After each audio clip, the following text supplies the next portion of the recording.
Sa good news po natin, Miss Dagupan City kinoronahan pong Miss Universe Philippines Pangasinan. Para sa detalye ng good news na yan, ikwento mo, Idol Tita Ronnie.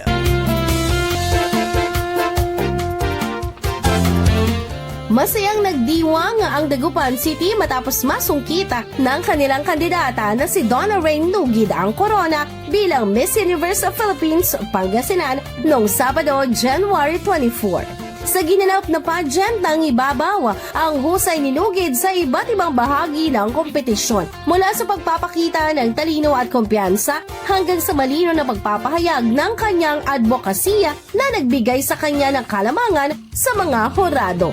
Bago pa man ang Coronation Night, isa na si Miss Dagupan sa mga itinuturing na crowd favorites sa ilang survey platforms.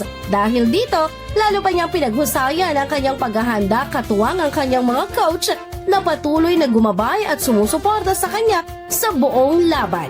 Samantala, tinanghal na first runner-up si Rose Ann Albania ng San Carlos City, habang second runner-up naman si Stephanie Paul ng Binalonan. Inaasahang dadalhin ni Nugid ang sigla at husay ng Pangasinan sa paparating na Miss Universe of Philippines 2026 pageant bilang kinatawan ng lalawigan.